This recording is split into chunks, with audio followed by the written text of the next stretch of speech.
자, 그러면은 한번 오늘 또 모범 요소를 좀 마스터를 해봅시다. 오늘이 몇 주차 수업이죠? 4주차인가요? 3주차죠. 그치? 자, 일단 모범 요소가 지난 시간에 이제 높임 진행했고, 이제 오늘은 시간 표현, 그 다음에 피사동, 그 다음에 부정 표현, 그 다음에 인용, 종결, 이렇게 6가지 문법 요소가 있다고 했죠. 그렇지? 6가지 문법 요소 중에 지난 시간에 이제 높임 표현을 마무리했어요. 그렇지? 자, 중요한 대전제가 뭐라 그랬지? 문법 요소는 통사론적인 관점으로 분석을 해낼 줄 알아야 된다고 했죠. 알겠어? 통사론적인 관점이란 건 뭐다? 얘들아, 문장을 기준으로 이 모범 요소를 이해하라는 이야기. 알겠죠? 그래서 문장의 가장 시그니처는 뭐라 그랬죠? 문장의 킹 누구야? 서술어라고 했죠. 알겠지? 이게 우리 문장의 심장이에요. 알겠어? 서술어가 바로 문장의 심장이고 우리 문법의 심장이기도 합니다. 알겠죠? 얘가 마지막에 위치한다는 게 우리 국어의 대표적인 특징이란 이야기죠. 이해됐죠? 오케이? 그래서 높임, 시간 이런 문법적인 요소들을 이제 요 서술어를 가지고 실행한다라는 거를 여러분들이 인지하고 있어야 됩니다. 알겠지? 그래서 이제 첫 번째 어떤 방식이 있다? 저번에 형태소 이야기할 때 형태소는 실질적인 뜻을 갖고 있는 형태소가 있고, 그치? 무슨 뜻을 갖고 있는 형태소가 있다 그랬죠? 형식적, 즉 문법적인 뜻을 가진 형태소가 있다 그랬지. 문법적인 뜻을 갖고 있다는 거는 문법 장치로서 달라붙는다는 이야기예요. 왜냐면 형식 형태소, 문법 형태소는 반드시 의존 형태소니까요. 알겠지? 달라붙는다는 개념을 가지고 있는데 그 어디에 달라붙는다? 그게 바로 서술어로 쓰이는 가변어들에게 달라붙는 거예요. 왜요? 조사를 제외하면 어미 접사잖아. 그치? 맞죠? 그래가지고 이제 어미 같은 경우에는 무조건 이제 서술어에 달라붙는 장치가 되는 거고. 근데 지난 시간에 단어의 구성, 접사했었지. 그치? 접사는 문법 장치로 보기보다는 뭐를 만들어내는 장치라고 했어? 새로운 단어를 만들어내는 장치라고 했죠. 알겠지? 그래가지고 이제 첫 번째, 여기서 이제 서술어에 달라붙는 문법 장치는 뭐가 있다? 1번 시스템? 뭐랑 뭐가 있다? 빨리 얘기해. 조사는 체언에 달라붙고, 오케이? 접사는 새로운 단어를 만드는 개념. 알겠지? 그럼 이제 서술어에 달라붙는 문법 장치는 뭐랑 뭐가 있다? 선어말 어미와 그 다음에 어말 어미 같은 뭐가 있다? 어미가 바로 서술어에서 문법적인 역할을 시행하는 문법 장치입니다. 알겠죠? 너희들 먹다 기본적으로 어말 어미인 다를 가지고 있죠. 그럼 무슨 장치를 갖고 있는 거야? 종결의 장치를 갖고 있는 거예요. 알겠어? 먹었다 하면 어떻게 돼? 선어말 어미인 어도 있고 다라는 어말 어미도 있죠. 그러면 과거라는 장치도 갖고 있고 무슨 장치도 갖고 있는 거야? 종결의 장치도 갖고 있는 거야. 알겠니? 오케이? 그리고 사실 하나 더 떠올려야 돼. 종결 어미를 갖고 있다는 건 뭐이기도 하다고? 지난 시간에 뭐라 그랬지 내가? 뭐라 그랬어? 종결 어미는 뭐를 가지고 있다 항상? 아니 지난번에 높임 표현 했잖아. 얘기 안 했어요 내가? 지난번에 얘기했어야 되는데? 높임 표현 했죠? 지난 시간에. 그치? 높임까지 했죠? 상대 높임은 뭘 가지고 높임을 실현한다?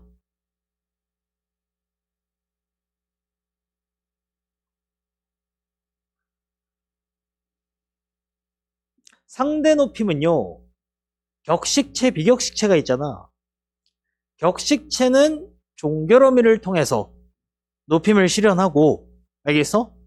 비격식체는 보조사, 요의 유무에 따라서 실행한다고 했죠. 그러니까 종결어미가 있다는 건 자동으로 무슨 장치도 갖고 있다는 거야? 근데 저번에 이런 얘기 안 했어? 사실 명칭이 종결어미가 아니라 종결 및 상대 높임 어미로 바뀌어야 된다고 얘기했어 안 했어? 했죠? 근데 왜 기억을 못해? 어? 이거 봐. 어? 야, 이 뇌과학을 좀 공부할 필요가 있어, 너희들은. 너희들이 뭔가를 잘하고 싶으면 어떻게 해야 된다? 자꾸 반복을 해야 됩니다. 애초에 그 시냅스를 강화시켜야 그 라인이 이제 강력해지는 거란 말이야. 알겠어? 근데 지금 펼쳐보지도 않고 왔다? 오케이? 이게 잘못된 거예요. 알겠어? 지난번에 높임 파트를 배웠으면 이 교재를 이제 들여다보면서 알겠어? 그 높임 파트에 대한 내가 설명한 것들이 나는 물론 이 교재를 가지고 수업을 하지 않죠 지금. 왜냐면 전반적인 뭔가 문법적인 흐름을 이야기하는 거니까요. 알았어? 근데 높임 파트 딱 했으면 이제 그 세부적인 개념들은 이제 다 우리 교재에 정리가 되어 있잖아. 알겠어? 그런 것들을 이제 학습을 하고 왔어야죠. 그게 매주 이렇게 진행이 되어 있어야 됩니다. 왜? 이거 끝나고 나면 이제 바로 문제풀이에 돌입을 할 거니까요. 최소한 5,000문제 풀기에 돌입을 해야 됩니다.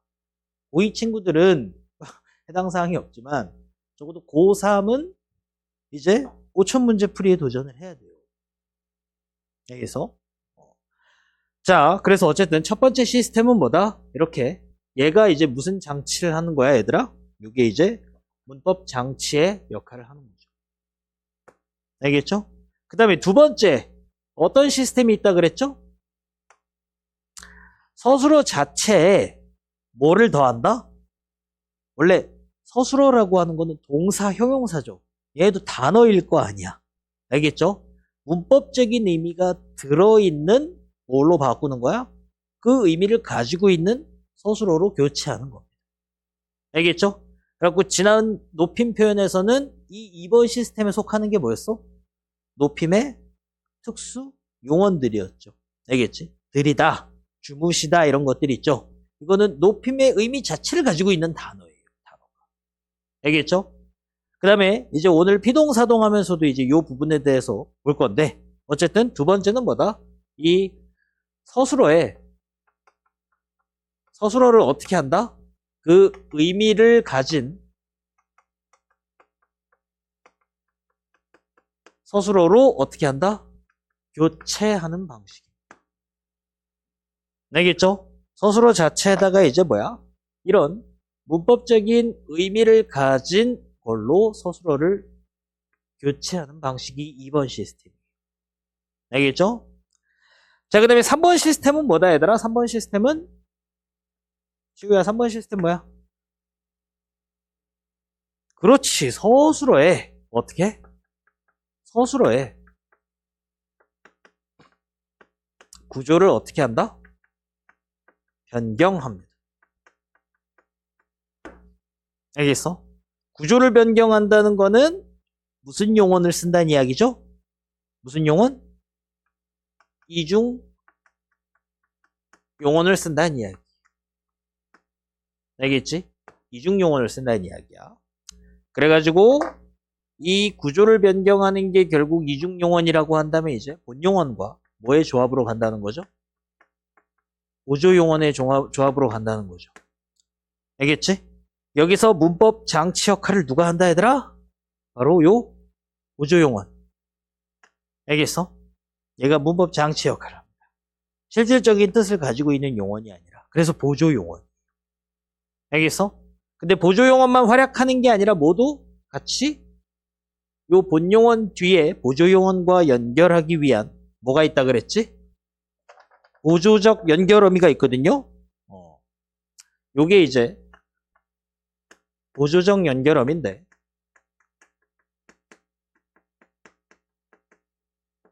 요 보조적 연결 어미와 방금 이야기한 요 보조 용언 알겠지? 얘네 둘이 어떻게 해서 합작해서 만들어내는 거예요. 알겠지? 이 둘의 조합이 결국 뭐야? 하나의 문법 요소가 된다. 알겠죠? 그리고 서술어를 이렇게 이중으로 바꿨다? 그럼 서술어가 하나였는데 두 개가 됐다는 이야기죠. 그러면은 통사 구조를 바꿨다라고 봅니다. 문장 구조를. 알겠죠? 오케이? 자, 그 다음에 네 번째는 뭐가 있다, 얘들아? 네 번째는 수식하는 성분을 이용해서, 알겠죠? 꾸며주는 거예요, 꾸며주는 거. 알겠죠? 그래가지고 이 수식 성분이 무슨 역할을 한다? 수식 성분이 뭐를 꾸며줌으로써? 서술어를 꾸며주죠. 알겠지? 얘를 수식하는데, 요 수식이 결국에는 뭐야? 문법의 의미를 더해주는 수식이 된다. 알겠어? 저 수식 성분이 이제 문법의 의미를 더해준다. 이렇게 되는 거야. 알겠지? 자, 그래서 이렇게 각각 4개의 시스템이 있다. 알겠죠? 요 문법 장치의 시스템이 있고, 그 다음에 서술어 자체를 단어의 의미적으로 접근하는 시스템이 있고, 알겠죠? 그 다음에 서술어의 구조를 변경하는 구조적 시스템이 있고요. 마지막으로 다른 성분을 가지고 서술어를 꾸며줌으로써 그 꾸밈이 문법적 꾸밈이 되도록 이렇게 만들어주는 방식이 있습니다. 알겠죠? 요런 시선이 되게 중요하다는 이야기입니다. 이게 바로 내가 늘 강조하는 뭐야? 이런 서술어를 기준으로 보는 문법적 시선론입니다. 알겠죠? 알겠지? 오케이? 안 그러면 그냥 높임, 시제, 피동, 사동 막 이러면서 그냥 단편적인 암기가 이루어진다고 너희들 문법학습. 알겠어? 오케이? 자, 그래서 오늘 피동, 사동 먼저 갑시다. 피동과 사동. 물론 새로운 교과 과정으로 바뀌면서 사동이 아예 빠지게 됐습니다. 알겠어? 사동을 잘 다루지를 않아요. 그렇지만 기본적으로 피동과 사동은 반드시 함께 배워야 되는 개념입니다. 알겠죠? 알고 있어야 되는 개념입니다. 피사동은. 자, 그래서 피동, 사동 이거는요. 결국에는 이 동이 움직일 동사를 이야기하는 거죠. 알겠지? 그래서 동작을 당한다. 동작을 사동은 사자가 이제 사역이라는 뜻입니다. 하게 한다, 시킨다라는 뜻이에요. 알겠죠? 근데 얘네들은 애초에 동사는요, 동사라든지 아니면 형용사 아니면 이제 체언에다가 뭐가 붙을 수도 있죠? 체언에다가 서술격 조사가 붙을 수도 있죠. 이게 이제 우리가 말하는 서술어로 쓰이는 세 가지잖아요. 그치? 맞죠? 동사는 원래 뭐를 나타내냐면 동작을 나타내죠. 알겠지? 물론 엄밀히 말하면 과정을 나타내기도 하고, 알겠어? 그냥 동작이라고 퉁 치는 것 뿐인데, 알겠지? 좀 더 깊이 들어가면 더 여러 가지가 있습니다. 그 다음에 형용사라고 하는 건 어때요? 상태? No. 형용사는 성질입니다. 그 다음에 얘가 뭐냐면 사실 얘가 상태예요. 알겠어? 무엇은 무엇이다 이런 식으로. 알겠죠? 요런 개념인데 근데 중요한 건 피동은 봐봐봐. 이 동사 형용사는 항상 뭐랑 연결이 되어 있지? 통사 구조상. 이 서술어의 동작, 성질, 상태는 뭐의 성질, 동작, 상태야? 그거의 주인공인 주어의 성질, 상태, 동작입니다. 알겠죠? 그래가지고 항상 얘네들은 뭐를 표현하냐면 주체의 이제 동작이나 성질, 상태를 이야기하는 거거든? 알겠어? 근데 피동문이라고 하는 건 피동사라고 하는 건 동작을 당하다는 이야기. 알겠어? 동작을 당하는 건 사실 누구야 얘들아? 우리 기초적인 통사구조에서 동작을 하는 게 주어고 그 동작을 당하는 건 누구야? 대상입니다. 알겠어? 그래가지고 이 피동이나 사동은 결국에는 서술어가 여기 이 문장에서의 서술어가 결국에는 뭐야? 우리 통사구조에서는 객체거든요. 동작을 당하는 게. 근데 이미 이 서술어가 어떤 의미를 가지고 있는 서술어야? 동작을 당하다. 동작을 시키다. 피동사, 사동사예요. 알겠죠? 그러니까 어때? 주체가 뭐야? 오히려 어떻게 들어가야 된다, 얘들아? 이 문장에서는 여기서 만약에 피동이나 사동사를 쓰게 되잖아? 오케이? 그러면은 여기가 이제 뭐가 들어가야 됩니까? 이 동작을 당하는 객체가 뭐가 되는 거야? 이 문장에서는 주어로 활용이 되는 거죠. 알겠지? 오케이? 자, 그래서 이제 피동과 사동을 이제 각각 나누어서 볼 텐데요. 물론 엄밀히 말하면 이 주체와 객체가 바뀌는 개념은 사동보다는 피동의 개념입니다. 알겠어요? 사동의 메커니즘은 조금 달라요. 알겠지? 자, 근데 어쨌든 중요한 거는 이 피동문이라고 하는 건 그니까 봐봐봐. 이 피동사를 쓰는 문장을 뭐라고 한다, 얘들아? 피동사를 쓰는 요 문장을 피동문이라고 하거든. 오케이? 우리의 일반적인 통사 구조랑 어떻게 되어 있어? 다르다고. 알겠죠? 그래서 우리의 일반적인 문장 있죠. 정상적인 통사 문장. 이거를 요거랑 대응시키는 개념으로 나타내기 위해서 뭐라고 표현한다? 피동문, 능동문이라고 표현을 합니다. 알겠지? 오케이? 그러니까 이 능동문은 반드시 뭐야? 주어와 그 다음에 뭐가? 서술어가 말 그대로 서술어의 주인공이 주어예요. 알겠지? 그리고 뭐야? 서술어의 대상이 뭐다? 객체.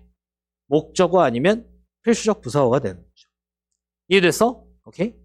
자, 근데 중요한 거는 피동은 당하다라는 개념이죠. 오케이? 그러면 누가 무엇을 당하다. 오케이? 반드시 뭐가 필요해? 뭐를 당했는지가 필요하다. 알겠어? 그러면은 뭐가 반드시 필요하다라는 이야기입니까? 원래 능동문에서 이 행위를 당하는 대상이 필요하다. 그 성분이 뭐다? 반드시 필요로 하는 능동문에서 이제 피동문으로 가기 위해서 알겠죠? 반드시 필요한 성분이 바로 뭐다? 목적어입니다. 알겠지? 목적어. 자, 그리고 이 목적어를 필요로 하는 서술어는 뭡니까? 뭐라고? 그렇죠. 타동사라고 했죠. 알겠죠? 타동사라고. 알겠죠? 타동사란 말이야. 목적어를 필요로 하면. 알겠죠? 그 얘기인즉슨 이 피동문이 되기 위한 능동문은 반드시 서술어가 뭐란 이야기입니까? 타동사니까 뭐? 동사란 이야기입니다. 알겠어? 그러니까 피동문은 서술어가 반드시 뭐야? 동사란 이야기. 형용사나 체언 플러스 서술격 조사는 피동의 시스템에서 쓰일 수 없다는 이야기. 알겠어? 사동은 달라요. 사동은 자동사도 쓰이고 형용사도 쓰입니다. 올해 수능에 나온 게 이제 형용사예요. 낮다, 낮추다. 품사 변형이 일어났죠. 낮다는 원래 뭐니까? 형용사, 낮구나. 근데 낮추다는 뭐야? 사동사죠. 낮추는구나. 알겠죠? 그러니까 사동에서는 이따 이야기하겠지만 형용사가 쓸 수 있지만 피동문에서는 이제 능동문의 요 대응 개념이죠. 피동에 대응하기 위해서 우리의 일반적인 문장을 능동문이라고 부르는 거야. 알겠지? 그래갖고 요때 이제 서술어는 뭐가 된다? 반드시 동사가 된다는 이야기입니다. 알겠죠? 자, 그 다음에 보세요. 시스템이 어떻게 되냐면 이 서술어의 주인공이 주어잖아. 그치? 맞죠? 근데 얘를 이제 피동사로 바꾸잖아? 알겠어? 얘를 이제 피동사로 바꾸잖아? 그럼 이제 이미 얘가 뭐야? 당한다라는 개념을 내포하고 있죠. 알겠어? 그렇기 때문에 요 당하는 주인공이 여기에 들어오게 됩니다. 알겠어? 그러면 걔가 이제 누구다? 원래는 이 행위를 하는 주인공이었고 당하는 애가 얘였지. 그렇지? 그러니까 당하는 녀석이 주어로 내려와야 되니까 어떻게 돼? 얘가 이제 주어로 내려오게 되는 거죠. 알겠어? 오케이? 그 다음에 이제 어떻게 되는 거야? 원래는 이 행위를 하는 애가 얘를 당하게 했잖아. 그치? 근데 당하는 주인공이 얘니까 이제 뭐야? 얘가 어떻게 내려와야 된다 이제? 얘가 이렇게 내려오게 됩니다. 알겠죠? 근데 이제 뭘로 내려오는 거야? 목적어가 주어로 오고, 그치? 주어가 이제 객체가 되거든요. 그러니까 이거는 문학적 표현으로 이제 주객이 전도되는 거예요. 알겠지? 그래갖고 요 객체는 이제 뭘로 내려온다 얘들아? 필수적인 부사어로 내려오게 됩니다. 알겠지? 그리고 예문을 보면 이제 이런 거죠. 철수가 붕어를 잡았다.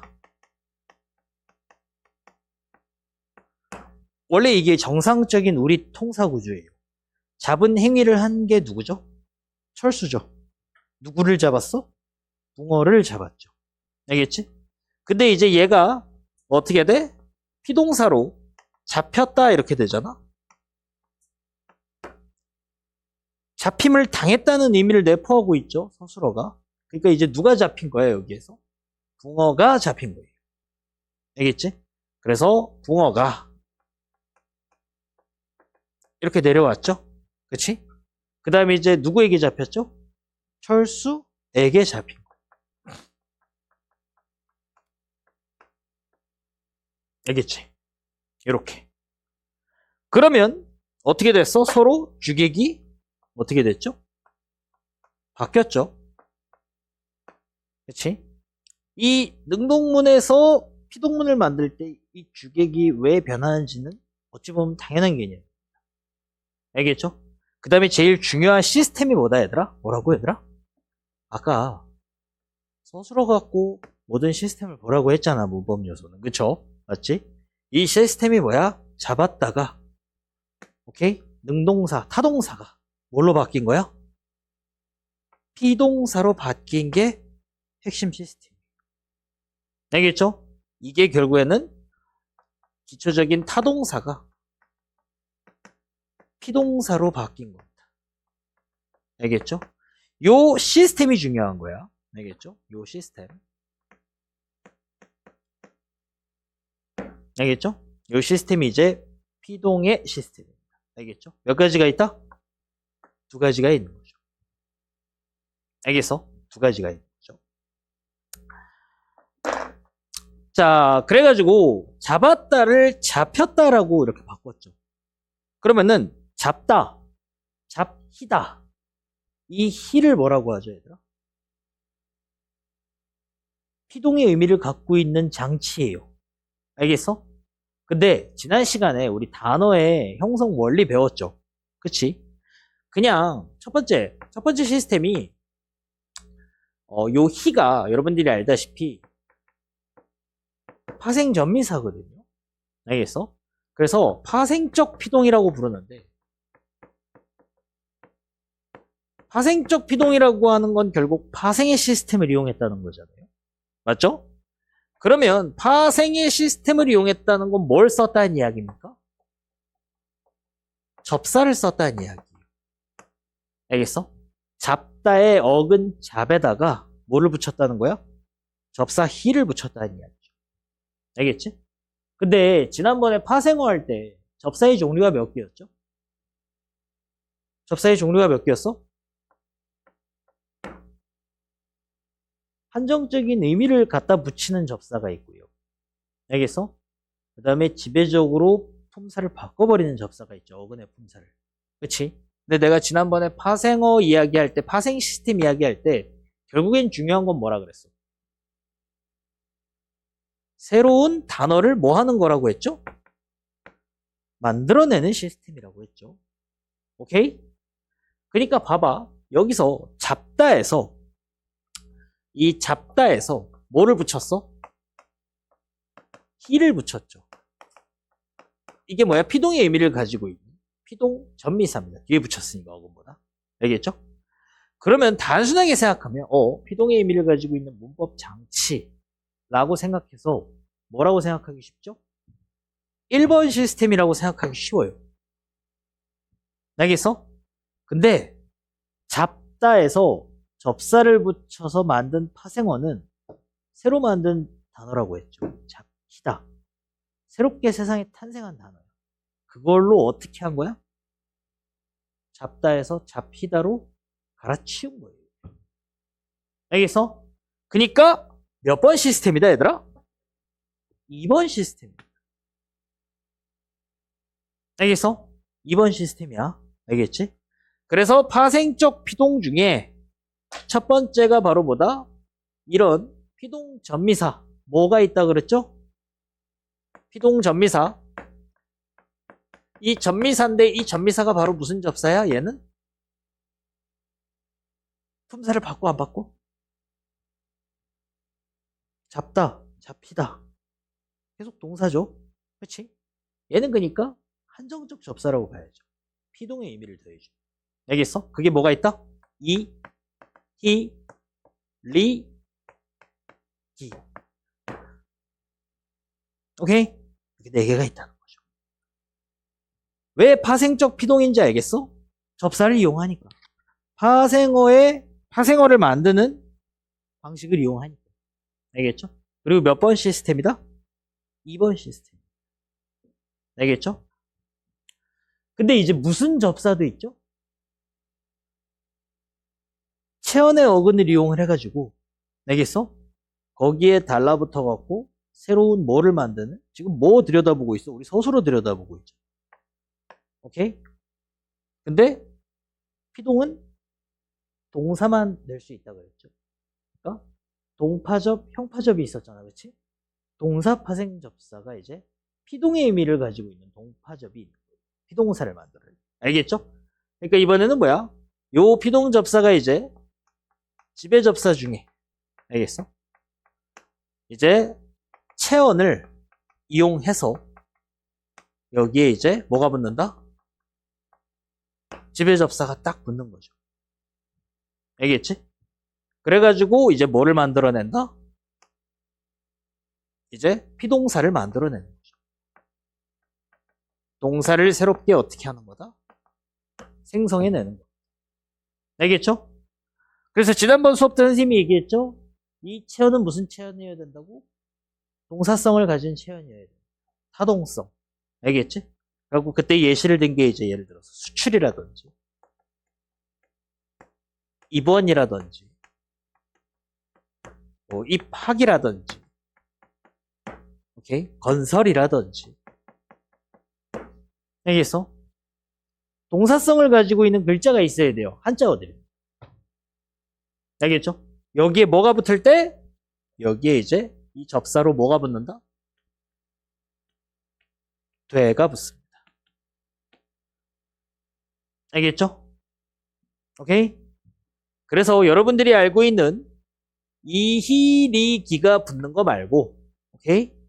이 타동사로 이 피동사로 체언 타동성 체언에다가 뭐를 붙이는? 이렇게 피동의 의미를 가진 지배접사. 알겠어? 얘를 붙이면 이제 어떻게 됩니까? 단어가 만들어지죠? 뭐야? 수출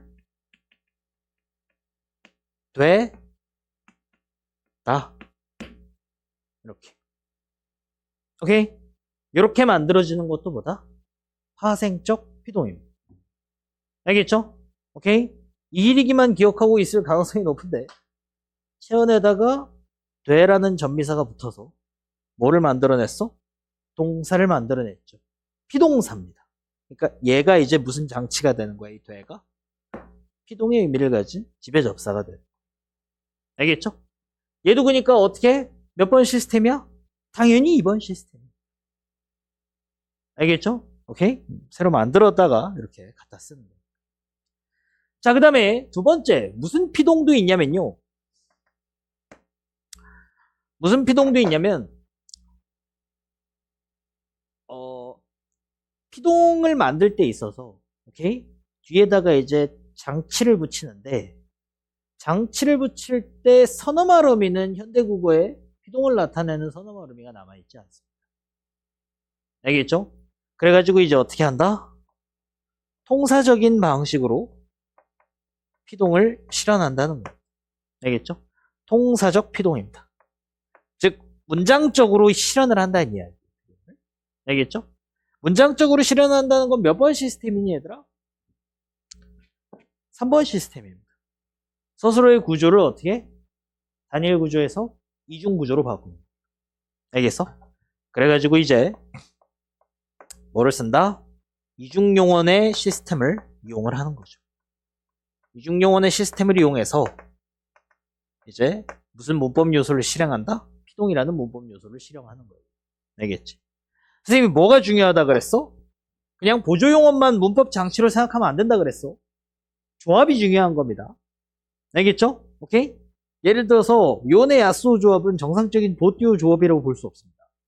그래서 항상 원딜 서폿의 조합이어야 돼요. 맞지? 얘도 항상 보조적 연결어미와 뭐의 조합이어야 된다 얘들아? 보조적 연결어미와 뭐의 조합이어야 된다? 문법의 요소를 실행하려면 보조 용언의 조합이어야 됩니다. 알겠지? 오케이? 본용언의 조합이면 이중용언처럼 보일 수 있지만 걔는 모범 요소가 아니라 그냥 이어진 문장이라고 했죠. 알겠어? 뒷절에 다른 성분들이 다 생략된 상태에 이어진 문장. 알겠지? 오케이? 자, 그러면 이제 피동의 조합은 뭐냐? 이 피동의 조합을 알아야겠죠? 무슨 조합이다? 첫 번째, 뭐뭐 개와 그 다음에 되다. 알겠지? 뭐뭐 개 되다. 그 다음에 두 번째, 무슨 조합이 있다? 뭐뭐 지다. 알겠죠? 얘와 개와 되다의 조합. 알겠죠? 그 다음에 어와 지다의 조합. 알겠지? 근데 어지다는 어때요? 얘는 하나로 이제 어떻게 돼버렸습니까? 붙어버렸습니다. 알겠어? 어지다는 하나로 붙어버렸어요. 원래는 보조용 연결어미와 보조용언의 조합입니다. 알겠지? 자, 그래서 그럼 얘들아 한번 여기서 보자. 이제 실제로 이제 목동에서 이제 수업을 할 때 학교 시험에 이 부분이 잘못 나온 적이 있어요. 이 되와 이 되는 무슨 차이가 있죠? 이 둘은 같다 다르다? 당연히 다르죠. 알겠어? 이 되는 뭐야? 접사죠. 얘는 뭐라고 표현해야 돼? 보조용언의 어근 내지는 보조용언의 어간. 알겠죠? 접사가 아니죠. 알겠지? 분명히 다른 포지션이야. 알겠지? 자, 그래가지고 이제 요거는 파생적이고요. 왜? 앞에 뭐가 붙었으니까? 체언이랑 결합했으니까. 알겠죠? 얘는 뭐야? 그냥 보조용언일 뿐입니다. 알겠죠? 오케이? 그래갖고 얘는 통사적, 얘는 파생적 이런 차이가 생겨요. 알겠지? 그래서 통사적 피동은 몇 번 시스템이다 얘들아?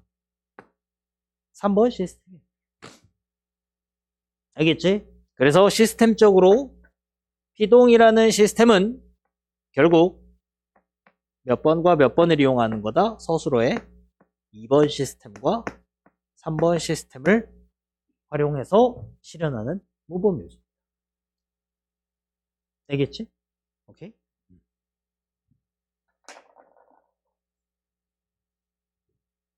어때? 이 시스템 어떻습니까? 괜찮습니까? 아니, 빨리 물어봐. 물어보는 거야. 어때? 시스템 괜찮아? 안 괜찮아? 되게 뭔가 세계관이 되게 좀 탄탄하죠? 그치? 나중에 인간 진출하면 써먹을 나의 이제 재료들입니다, 여러분들. 알겠죠? 자, 근데 봐봐봐. 여기서 아까 이제 학교 내신도 그렇고 수능에서 그렇고 피동사동은요. 결국 피동이냐 사동이냐 이 시스템이 비슷하거든요. 다 다른데 구별이 다른데 뭐가 비슷하냐면 요 이희리기가 똑같아요. 여기서 조금 이따 사동하겠지만 그 사동 시스템도 결국 2번, 3번 똑같아요. 시스템. 그리고 근데 다른 것들은 다 이제 구별이 되는데 이희리기가 구별이 안 돼요. 여기서 그래갖고 이 피동이냐 사동문이냐 이거를 구분할 때 결국은 이 서술어에 이희리기가 붙어 있을 때 이거를 구별하는 게 반드시 출제가 됩니다. 내신이면 특히 그래요. 수능에서도 자주 출제되는 포인트야. 그래서 이희리기를 서로 공유할 때 이게 피동인지 사동인지를 구분해야 되거든요. 문장을 가지고. 여기서. 근데 그거를 구분할 때 보통 가장 많이 쓰는 방식이 1번. 그냥 이 서술어의 의미를 한번 곱씹어 봅니다. 알겠어? 먹히다, 먹힘을 당했다, 피동. 먹이다, 먹이다, 먹게 시킨 거니까 사동. 알겠어? 이런 식으로 하면 물론 쉽죠. 하지만 현실이 그렇게 녹록지 않습니다. 막 기상천외한 막 문장들이 막 오면 진짜 헷갈려요. 아, 이게 피동인가 사동인가? 오케이? 그럼 이제 두 번째 시스템, 구별하는 시스템으로 뭐를 사용하냐면 얘는 아까 뭐라 그랬어? 무조건 타동사라 그랬죠. 그치? 맞죠? 타동사라서 주객이 일단 객체가 뭘로 고정돼 있어? 능동문의 객체가? 목적어로 고정이 돼 있죠. 근데 이 목적어가 반드시 피동문으로 바뀌면 어떻게 돼? 주어로 내려가 버리죠. 그 다음에 원래 주어는 목적어로 오는 게 아니라 뭘로 오죠? 필수적 부사어로 오죠. 그러니까 이론상 피동문은 목적어가 절대로 있을 수 없다라고 생각을 하는 거예요. 아닙니다. 있을 수 있다 없다? 있어요. 붕어가 철수에게 꼬리를 잡혔다. 그래서 이렇게 얼마든지 만들어낼 수 있어요. 알겠지? 그러니까 목적어 여부를 가지고 구별하는 건 사실 좋은 방법이 아니에요. 알겠어? 목적어 여부를 가지고 그렇게 무지성으로 구별하면 나 같은 출제자 만나면 이제 바로 그냥 틀리는 거예요. 알겠지?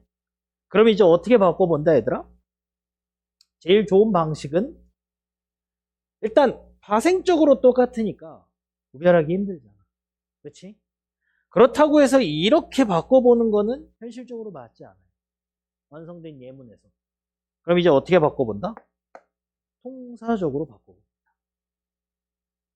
알겠어? 통사적으로 어떻게 바꿔보냐? 철수가 담장을 높이다. 이런 것들이 조금 헷갈려요. 담장을 높이다? 담장이 높아진 거니까? 담장이 높임을 당한 거니까? 피동인가? 헷갈려요. 그래서 근데 얘는 이제 어떻게 해? 요 서술어를 이가 지금 피동인지 사동인지 헷갈리잖아. 그지? 그리고 막 이렇게 곱씹어 보니까 마구니가 끼죠. 담장이 높아짐을 당했으니까 피동이네. 그래서 이렇게 된다. 뭘로 바꿔본다? 통사적인 방식으로 바꿔본다. 근데 피동은 통사적인 게 몇 개가 있어? 2개가 있지. 개 되다는 쓰지 마세요. 알겠어? 의미가 불분명해지거나 이상해지는 케이스들이 되게 많아요. 무조건 뭐를 쓴다? 어지다를 써보세요. 알겠지? 그 다음에 사동은 이따 하겠지만 통사적인 방식이 개하다거든요. 알겠어? 개하다 아니면 어지다로 바꿔보세요.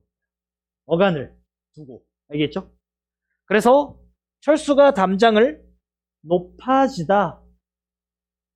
피동. 물론 아지다 어지다는 모음조에 따라 달라요. 알겠지? 철수가 담장을 높아지다. 이상하죠? 철수가 담장을 높게 하다. 어때요? 자연스럽죠? 오케이? 그래서 피사동을 구분하는 최고의 방법은 뭐다, 얘들아? 통사적으로 매칭시켜보는 거예요. 알겠어? 이게 내가 내린 최고의 방법. 내가 내린 최고의 결론. 알겠어? 통사적으로. 그 대신 어지다, 뭐뭐개하다 이렇게. 알겠지? 오케이. 자, 그래서 시스템적으로 이렇게 두 가지 시스템이 존재한다가 이제 바로 피동문. 그리고 이 피동을요, 이 시스템이 두 개잖아, 그치? 이제 잘못 사용하는 피동들이 있어요. 알겠어? 잘못 사용되는 피동들이 있는데 그거를 이제 대표적으로 뭐라고 하냐면 이중피동입니다. 알겠죠? 이중피동. 물론 사실 불필요한 피동도 있고요. 사실 더 여러 가지가 있어요. 잘못된 피동의 케이스. 내가 분류하기로는 물론 내신 때 이제 그 자료들을 좀 상세하게 만들어 주는데 보통 학교들은 그렇게까지 TMI로 들어가지 않습니다. 하지만 수능에선 충분히 나올 수 있어요. 이렇게 지문을 달고 나오니까. 알겠죠? 지문에서는 그런 유형들을 분류를 할 수 있는데 일단 기본적으로 너희들이 고교 과정에서 알아야 되는 수능이라면 좀 더 이제 내신 대비할 때 TMI로 공부할 필요가 있겠지만 일단은 이 이중피동이라고 하는 것은 제대로 된 피동이다, 잘못된 피동이다? 잘못된 피동입니다. 즉 서술어를 만들어내는 방식이 피동사를 만들어내는 방식이 이중으로 적용되면 안 된다는 거예요. 그럼 이 이중은 무슨 의미냐? 이중이라고 하는 거는 말 그대로 시스템이 중복되면 안 된다. 알겠어? 대표적으로는. 물론 같은 시스템이 두 번 적용될 수도 있고요. 알겠어? 뭐 여러 가지 케이스들이 나타날 수 있지만 기본적으로 시스템의 중복을 어떻게 하는 거다? 시스템의 중복은 잘못됐다는 이야기. 알겠지? 요게 이제 잘못됐다는 이야기. 그러면 파생과 통살 시스템을 두 번 적용하면 안 된다는 거지. 그렇죠? 대표적으로 이제 창문이 이게 많이 쓰이죠. 창문이 어떻게 됐다? 열려졌다. 이런 것들. 알겠어? 이거는 분석을 해보면 얘들 항상 형태수 분석할 때는 용언 있죠? 동사형용사는 항상 기본형을 기반으로 바꿔놓고 시작을 하셔야 돼요. 알겠어? 기본형을 바꿔놓고 시작을 하는 게 정석입니다. 알겠죠? 그래가지고 이제 이거 같은 경우에 기본형이 뭐야? 열다지. 알겠지? 맞죠? 여기에 뭐가 붙은 거야? 리다죠. 열리다. 알겠어? 그 다음에 어떻게 된 거야? 지다예요. 알겠지? 그러니까 순서가 어떻게 돼? 열다에서 열리다라는 뭐야? 접사를 붙여갖고 새로운 단어를 만들어낸 거지. 그렇지? 그래갖고 열리까지가 어가 아닌 상태에서 알겠어? 뭐를 붙였다?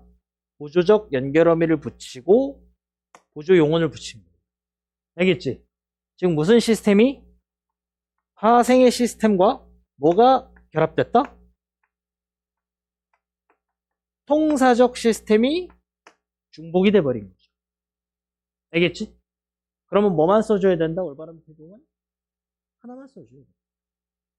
그래서 창문이 어떻게 써야 돼? 올바르게 표현하려면 열렸다.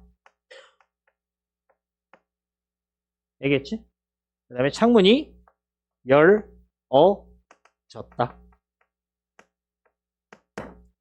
알겠어? 수능에서는 이런 게 또 나올 수 있어요. 이게 둘 다 될 것 같잖아. 그렇지? 근데 어떨 때는 통사적을 쓰면 되게 어색하고. 알겠어? 어떤 예문에서는 파생적을 쓰면 또 되게 어색하고 이럴 때가 있어요. 알겠어? 그걸 다 외워야 되냐? No! 그런 거는 의미 맥락이 지배하는 거야. 우리가 시스템적으로 바꿀 줄만 알면 바꿔놓고 보면 뭐야? 아, 어색하다. 알겠어? 열어졌다 보다는 열렸다가 훨씬 더, 그치? 우리에게는 익숙하잖아. 알겠어?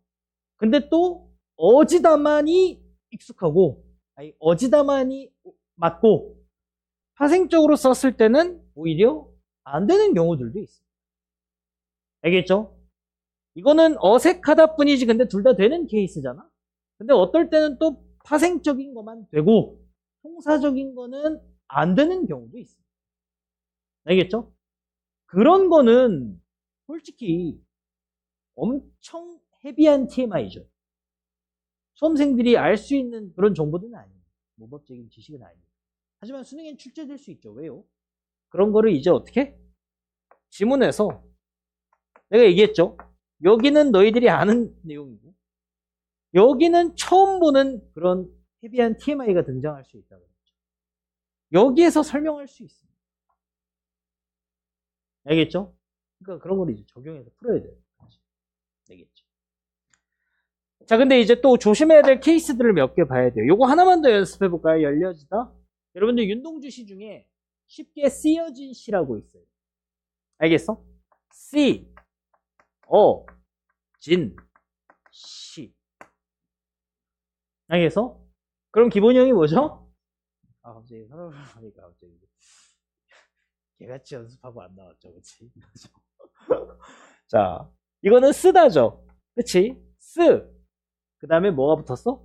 쓰이다. 피동접사가 붙었어. 알겠지? 그 다음에 또 뭐가 붙었죠? 그래갖고 쓰이다가 만들어진 다음에 여기까지가 이제 어간이 됐죠? 그치? 그 다음에 이제 뭐가 된 거야? 여기에서 이제 보조중 연결음이 어와 보조용은 지다가 붙은 거예요. 알겠죠? 그러니까 이것도 역시 뭐다? 이중피동입니다. 그래서 쉽게 써진 시라고 하거나 쉽게 쓰인 시라고 해요. 알겠지? 오케이? 물론 다 대신에 뭐가 들어가 있죠? 관형사용 전성어미 니은이 붙어 있는 거죠. 알겠지?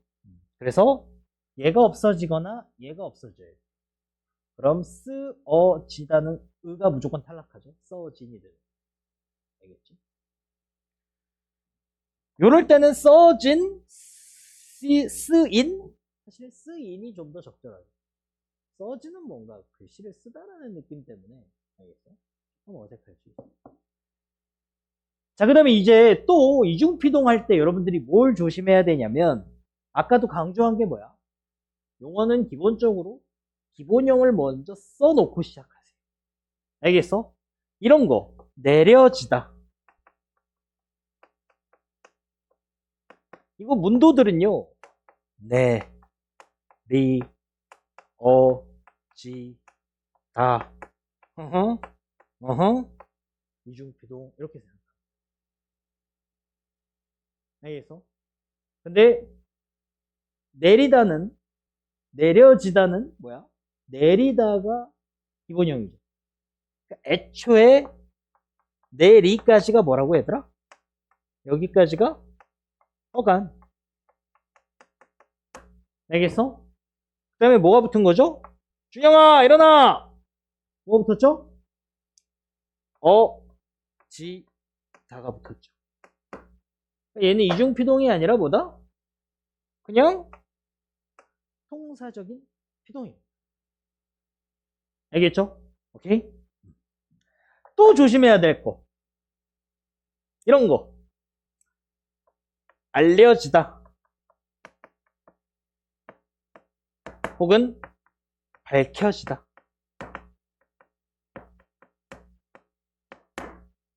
알겠어? 이런 것들은 또 어떻게 해야 돼? 알려지다의 기본형이 뭐야? 알다죠. 그치? 즉, 알다에서 뭐를 파생시켰죠? 리를 붙여서 알리다를 파생시켰죠. 거기에 이제 뭐가 붙었지? 지, 다가 붙었죠. 오케이? 그러면 피동접사 통사적 피동. 알겠어? 파생적 통사적 이중피동이네 라고 생각하고 싶죠. 알겠어? 근데 아까 선생님이 뭐라 그랬죠? 피동사동은 이힐이기를 어떻게 한다 그랬어? 사동과 공유한단 말이야. 알겠어? 그러니까 이 리가 사동인지를 판단해야 돼. 소식을 알리다 이렇게 예문을 만든다. 알겠어? 소식을 알리는 거는 알아지는 거니 알게 하는 거니 알게 하는 거지. 그러니까 얘는 무슨 접사야? 사동 접사. 그러니까 알다 해서 알리다라는 사동사를 만들어 놓은 다음에 어쨌든 단어 하나 만들었지. 그거를 최종적으로 어떻게 한 거야? 피동화 시킨 거예요. 알겠죠? 그러니까 이거는 이중피동이 아니라 정상적인 피동사입니다. 알겠죠? 정상적인 피동이야. 알겠죠? 밝혀지다도 어떻죠, 얘들아? 기본적으로 밝다지, 어간이. 그치? 밝히다. 길을 밝히는 거는 길이 밝아지는 거야, 길을 밝게 하는 거야, 내가. 밝게 하는 거죠. 알겠지? 그러니까 뭐야? 요 희가 뭐다? 얘도 사동이. 사동사를 만든 다음에 파생적으로. 그 다음에 얘를 이제 통사적으로 어떻게 쓰고 있는 거죠? 어지다를 붙여가지고 이제 통사적으로 피동을 만들어 쓰고 있는 거죠. 이런 거는 이중피동이다 아니다? 이중피동이 아니다. 이해됐죠? 오케이. 좋습니다. 이렇게 해가지고 이제 나중에는 예를 들어서 막 이런 거 있어요. 열리게 되다 막 이런 식으로 해가지고 그래서 열리게 되다 막 이런 식으로 해가지고 또 아까 이야기한 막 이런 거를 이제 활용하는 경우도 있고, 알겠지? 그 다음에 이거랑 이거를 같이 쓰는 경우도 있고, 그래서 되게 다양한 TMI들이 존재. 알겠죠? 그거는 이제 내신 대비할 때 자료들로 좀 만들어 드렸었는데 이제 거기까지는 여러분들이 굳이 암기하고 알아야 되나 싶습니다. 왜냐면 이런 시스템에 대해서 잘 이해하고 있잖아요. 그럼 얼마든지 이제 이 파트에서 설명할 때 여러분들이 적용해낼 수 있거든요. 알겠죠? 오케이? 이렇게 보시면 돼요. 자, 그 다음에 이렇게 해서 이제 피동이 끝났고요. 알겠지? 이제 짝꿍이 뭐죠, 얘들아? 사동입니다. 알겠죠? 사동 표현까지 한번 보도록 할게요. 이게 일제히 교과 과정에서 사라졌어요. 지금 2학년 친구들도 사동 이번에 시험 범위 안 넣는다 그랬죠. 그렇지? 사동이 아예 교과서에 없었지. 기억나 안 나? 표정 보니까 그냥 기억을 통째로 삭제했습니다, 여러분. 이것도 되게 대단한 거 같아요. 기억을 그냥 통째로 삭제했습니다. 언제 했지, 문법 요소? 1학기 기말고사 때 했잖아. 2학기 중간고사는 중세국어 했고, 기말고사는 한글 맞춤법 했고, 그 다음에 1학기 중간고사 때는 의문의 변동했죠. 야, 2학년 물어보자. 머릿속에 남아있어, 안 남아있어? 그 문법들. 남아있어? 넌 3학년이잖아. 2학년. 남아있어, 안 남아있어? 어렴풋이 기억납니까? 뭐가 어렴풋이 기억나? 의문의 변동 조금 어렴풋이 기억나죠? 비음아, 이음아 이런 거 기억나죠? 그리고 막 중세국어도 막 시옷이 관형격 조사고, 그죠? 이런 거 좀 어렴풋이 기억나죠? 그렇지? 그 다음에 막 이희리기 막 이렇게 단편적으로 기억나지 않습니까? 그죠? 그러고서 2학년 내내 문법이 없다니까요. 그리고 3학년 되면 문법이 되겠니? 다 화작으로 도망가죠. 너희 못 도망가. 문법이 강제로 있어요. 수능에. 알겠어? 그러니까 이게 자꾸 두드려줘야 돼. 내가 가장 중요하게 생각하는 게 이제 문법 밸류가 올라가잖아. 새로운 수능에서. 오케이? 근데 커리큘럼상 부재해요. 문법을 잘할 수 없어요. 2학년 때는 1학기 때 문학, 2학기 때 독서니까요. 알겠어? 그러니까 문법 바보 커리큘럼인데 문법의 밸류가 올라가니까 열심히 해두라는 이야기. 이렇게 방학 때를 이용해서. 알겠어? 1학년 때 거 아무것도 기억 안 나잖아. 준영이 너 기억나? 지금? 중세국어나 그럼 기억납니까? 안 납니까? 안 나죠. 그렇지? 그러니까 지금 요 타이밍이 적기의 타이밍인데 알겠어? 정리를 잘 해놓으라는 이야기. 알았지? 자, 사동이라고 하는 거는요. 얘는 동작을 시키다라는 개념을 갖고 있어요.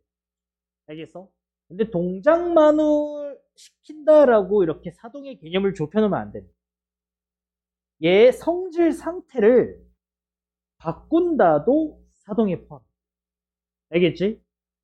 얘는 동작을 당한다 했지. 그래갖고 서술어로 뭐만 쓰였다 그랬어? 타동사. 동사만 쓰인다 그랬잖아. 근데 뭔가 동작을 시킨다. 동작이면은 시키는 게 맞아요. 알겠어? 근데 아까도 이야기했죠. 성벽을 높게 하다. 이렇게 어떤 사물의 성질이나 상태를 변경하는 것도 알겠어? 뭐에 포함되는 거야? 사동의 넓은 의미에 포함이 되는 거야. 이해됐지? 오케이? 그렇기 때문에 사동은 이제 요 사동이랑 이제 대응시키기 위해서 우리의 기본적인 문장 있죠? 우리의 통사. 서술어의 주체가 주어고 이 서술어의 객체가 목적어나 필수적 부사어인. 알겠어? 이런 정상적인 문장을 이제 뭐라고 표현하냐면 주동문이라고 표현한다. 알겠어? 그러니까 사실 능동문과 주동문은요 구분할 게 아니에요. 왜? 그냥 일반적인 우리 문장이니까. 여지껏 10년 넘게 고등부 내신 대비하면서 주동과 능동의 차이를 물어보는 문제는 딱 한 번 봤습니다. 목동에 있을 때.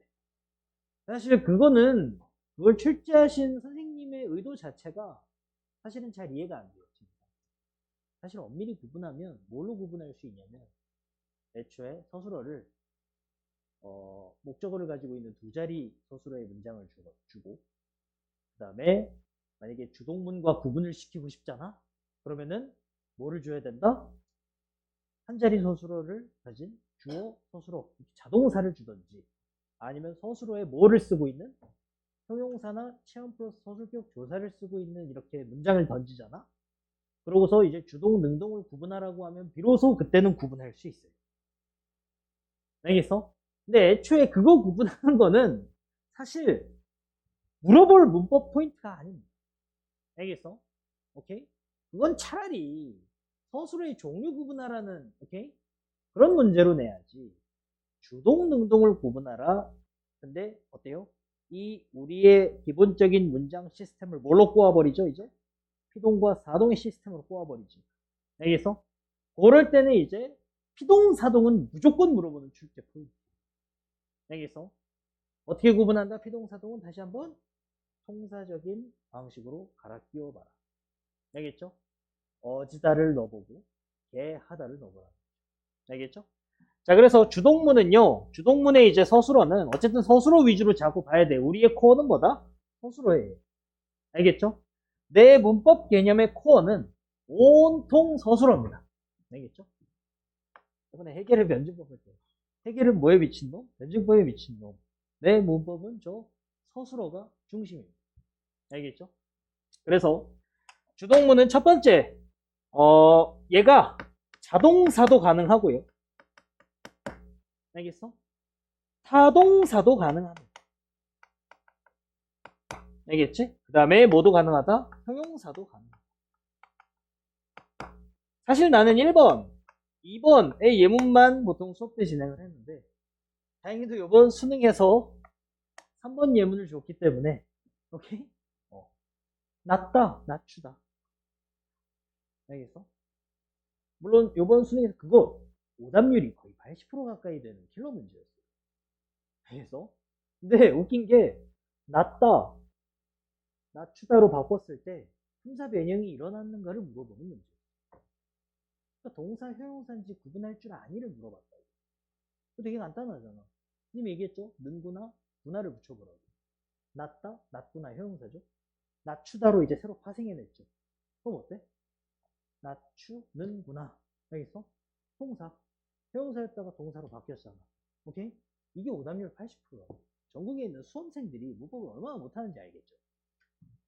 알겠어? 자, 그래서 자동사 같은 경우에는 이제 이런 거죠. 얼음이 녹는다.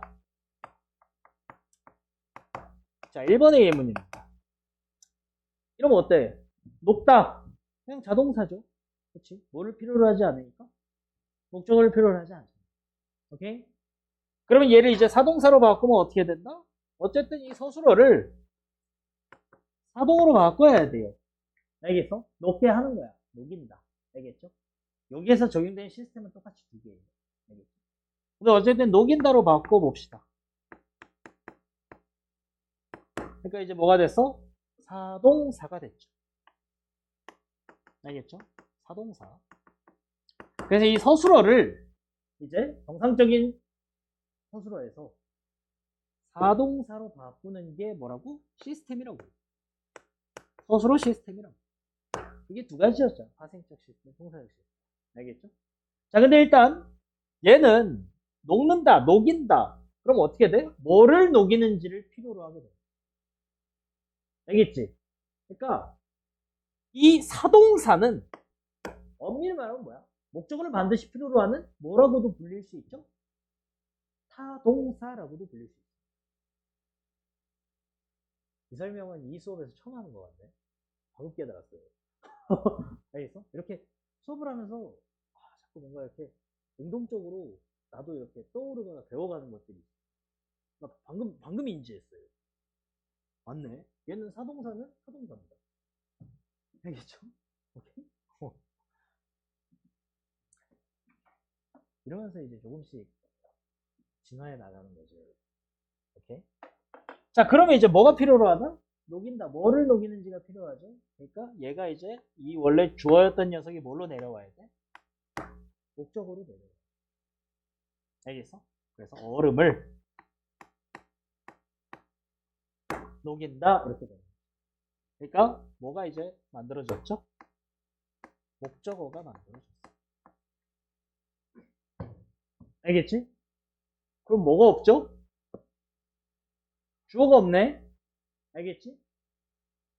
주어는 이제 뭐야? 억지로 넣어줘야 돼.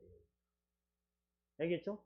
그러니까 자릿수가 어떻게 되죠? 사동사는 무조건 주동문에서 한 자릿수가 어떻게 된다?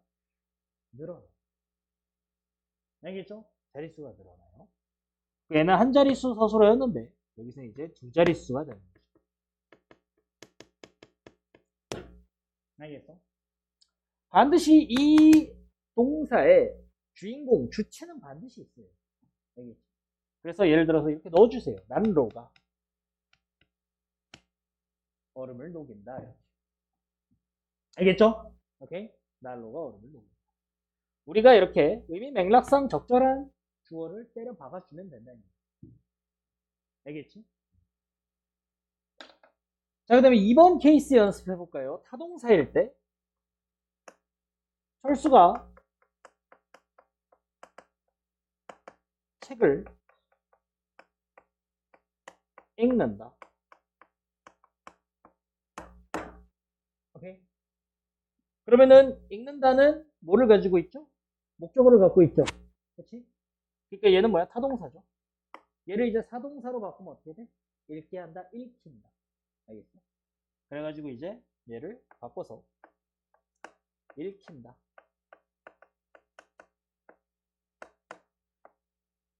그러면 이제 사동사가 돼. 알겠지? 사동사는 이코로 뭐라고 얘들아? 타동사라고 했죠. 알겠지? 그러니까 어때? 얘는 어떻게 돼야 됩니까? 책을 읽힌다 그대로 원래 목적어가 있었을 때는 어떻게 된다? 그대로 내려옵니다. 알겠죠? 그래서 이제 책을 자연스럽게 뭐를 챙겨가는 거죠, 이제? 이렇게 목적어를 챙겨가는 거죠. 알겠죠? 그럼 이제 주어가 뭘로 내려와야 돼? 주어가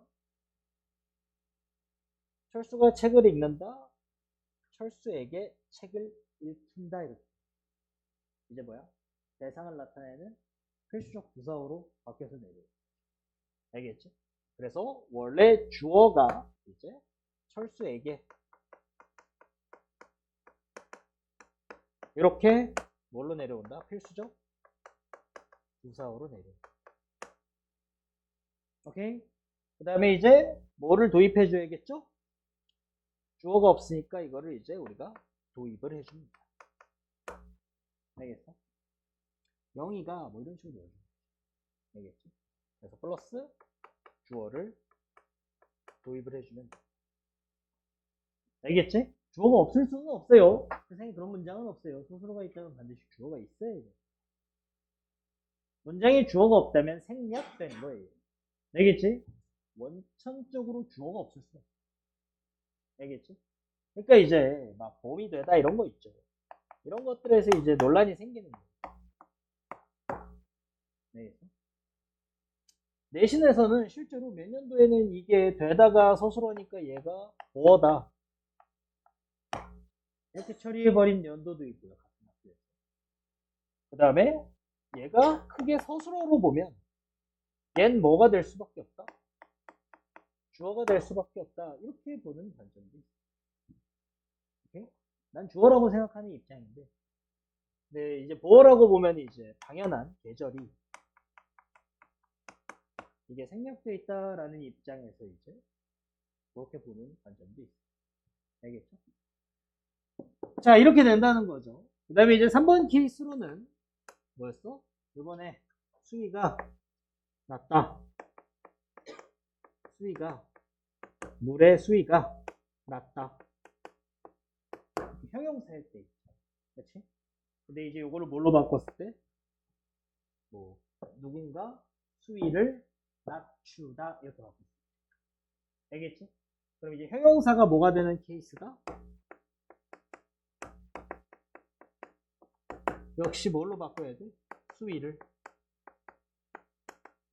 알겠죠? 주동문의 서술어가 모두 될 수 있다? 형용사가 될 수도 있다. 알겠죠? 이렇게 기억을 하시면 돼요. 서술격 조사는 붙일 수 있나요? 없나요? 응용해봐야지. 서술격 조사는 이렇게 바뀔 수 있어. 서술격 조사는 체언 플러스 서술격 조사예요. 그치? 근데 체언에 전미사가 붙는 거는 그거는 통사적 방식이거든요. 오케이? 근데 지금 이거는 결국 뭐야? 파생적 방식으로의 변화를 이야기하고 있잖아요. 그러니까 이런 방식일 때는 어때요? 이미 통사적 방식인 게 하다가 있으니까 알겠어? 여기서는 이제 아마 서술격 조사인 형태는 생각해보기 어렵다는 접사의 활용을 생각을 해봐. 알겠죠? 오케이? 자, 그래갖고 이렇게 이제 사동의 시스템, 문장 시스템은 결국에는 자 여기서 내릴 수 있는 결론. 사동은 자 봐봐. 얘는 아까 능동문이 무조건 타동사였죠. 목적어가 무조건 필요하죠. 능동문. 근데 걔를 피동문으로 바꿀 때는 어때요? 피동문으로 바꿀 때는 목적어가 사라지잖아요. 근데 얘는 바꾼 다음에 사동사가 뭐야? 타동사죠. 그 목적어를 반드시 어떻게 해? 필요로 하거든, 사동문은. 오케이? 그래서 사동문은 100% 목적어가 있다? 목적어가 있어야 한다? 인정. 절대 공식으로 인정. 피동문은 반드시 목적어가 없다? 그건 절대 공식이라고는 인정하기 힘듭니다. 왜? 억지로 넣어줄 수 있어요. 알겠어? 철수가 사자에게 물렸다. 오케이? 근데 억지로 목적을 넣어줄 수 있다니까. 철수가 사자에게 칼을 물렸다. 이렇게. 알겠어? 그러니까 목적어 유무를 가지고 비동, 사동을 구분하는 거는 뭐야? 그건 하수들이나 하는 짓. 알겠죠? 근데 그렇게 구분해도 한 90% 이상은 맞습니다. 알겠어? 90% 이상은 맞아. 나처럼 이제 악랄한 출제자가 얘는 다 목적으로 구분하겠지? 이걸 알고 있는 악랄한 이제 출제자 하면은 예문을 막 저따구로 만들어요. 알겠지? 그렇기 때문에 가장 좋은 방식은 뭐다? 이제 통사적인 방식으로 바꾸고. 알겠죠? 자, 그러면은 이 사동의 시스템 한번 볼게요. 사동의 시스템은 역시 똑같다고 했죠. 알겠지?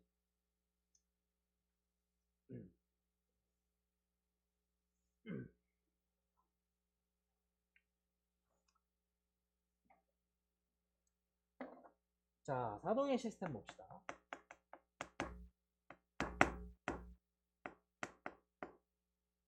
얘도 역시 똑같이 두 가지입니다. 무슨 사동? 파생적 사동이라.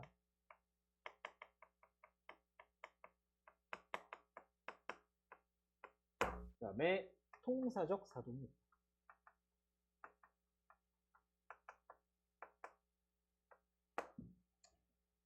그래서 파생적 사동은 말 그대로 파생이라고 하는 건 전미사를 이용하는 거예요. 알겠지? 사동으로 만드는 전미사를 이용하는 건데 얘도 역시 한정적 접사와 지배적 접사 두 가지 케이스예요. 알겠죠? 그래서 한정 접사로는 이제 피동이 아니라 사동이죠. 사동 접사로 뭐를 쓴다? 이, 히, 리, 뒤에다가 뭐를 쓴다? 우, 구, 추를 쓴다. 알겠지? 그리고 여기에는 TMI가 있는데 조금 이따 할까요?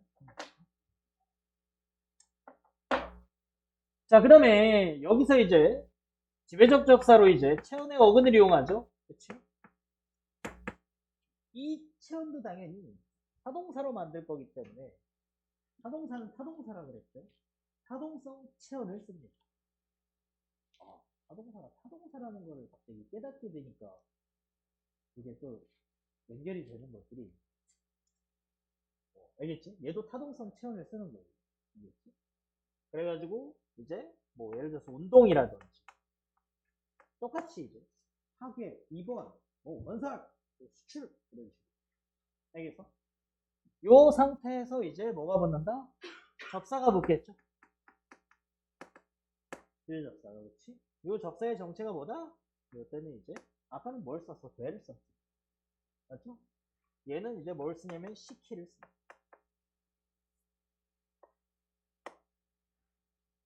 알겠죠? 시키를 씁니다. 그래서 운동 시키다. 이런 식으로. 알겠죠? 수출 시키다. 입원 시키다. 파괴 시키다. 이런 식으로. 알겠죠? 역시 얘도 무슨 체온이라고 볼 수 있다? 동사성을 가진 타동성 체온이라는 거죠. 알겠지? 왜냐면 사동사가 타동사. 알겠지? 자, 그래서 이제 전미사가 이렇게 붙어서 시키다 이런 식으로 이제 파생적인 사동. 알겠죠? 그 다음에 이제 뭐가 있죠, 얘들아? 통사적 사동은 이제 뭐야?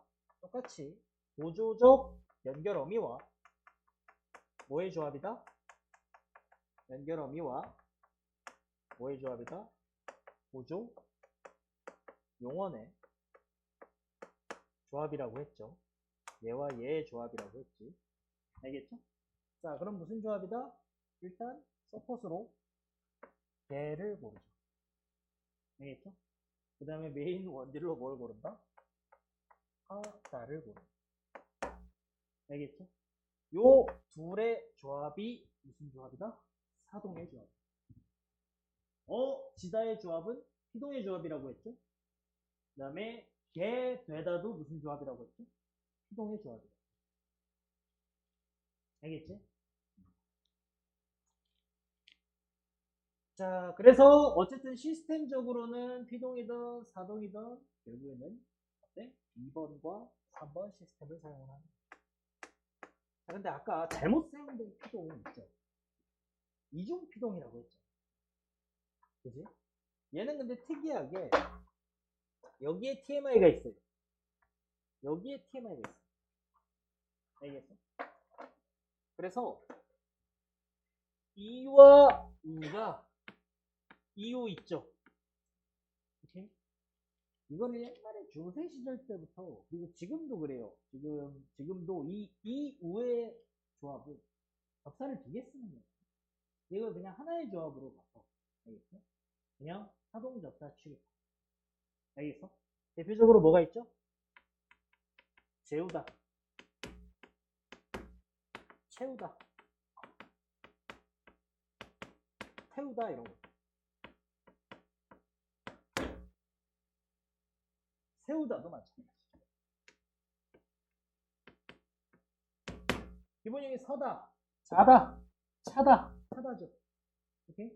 여기 이 붙은 다음에 우가 붙는다. 그래서 이 우를 이제 하나의 사동적사로 보는 거야. 이건 잘못된 게 아니라 뭐야? 인정하는 바라는 거지. 알겠지? 그 다음에 여기서는 잘못 사용된 사동에서는 얘가 이제 잘 사용이 돼야 돼. 아까는 이중 피동 시스템 두 번이 겹치면은 뭐라 그랬어? 오류라고 했죠. 피동에서는. 얘는 오류를 뭐라고 표현하냐면 불필요한 사동이라고 표현합니다.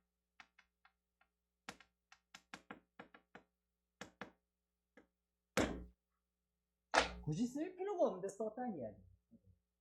시키를 즉 쓸 필요가 없는데 썼다는 이야기. 알겠어?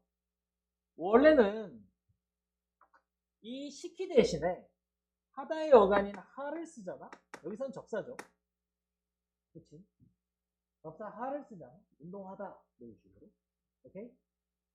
그러면 어때? 이거는 그냥 사동으로 표현할 필요가 없는 문장이었다. 알겠지? 그래서 운동하다 뭐 예를 들어서 우리가 가장 잘못 많이 쓰는 게 있죠. 야, 너 친구 좀 소개시켜줘. 그럼 하다로 바꿔. 소개하다, 소개시키다, 소개해줘 이러잖아. 그럼 어때? 의미가 하다가 그냥 정상적이죠. 그럴 때는 시키는 잘못 쓰고 있다. 알겠지? 야, 선물해줘, 선물시켜줘 이러면 이상하잖아. 그치? 그러면 시키는 언제 쓰냐면 이 접사 시키는 언제 쓰냐? 얘는 뭐뭐 하게 하다 대체로 씁니다.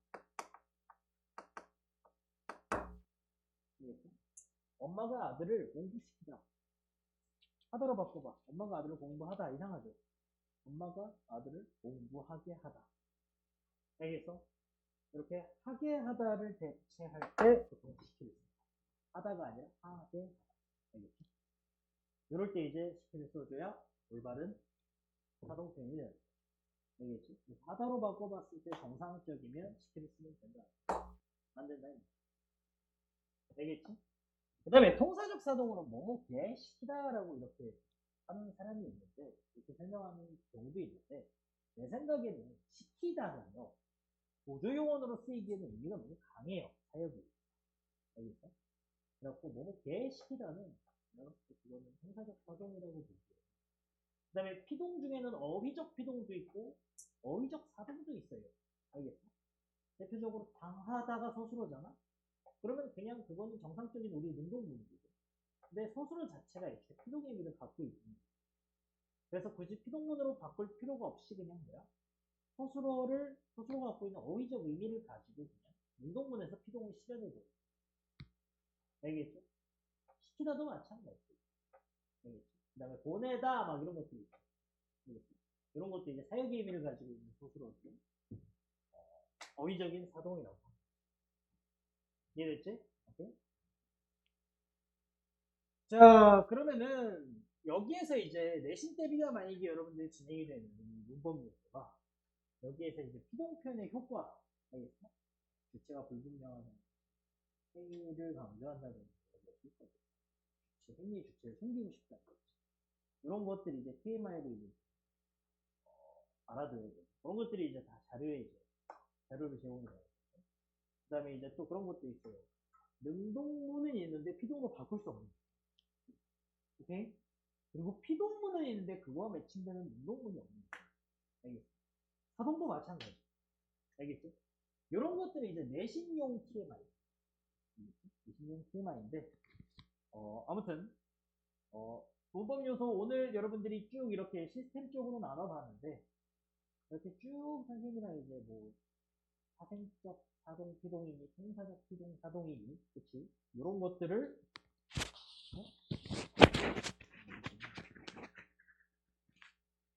돌아가 버렸네.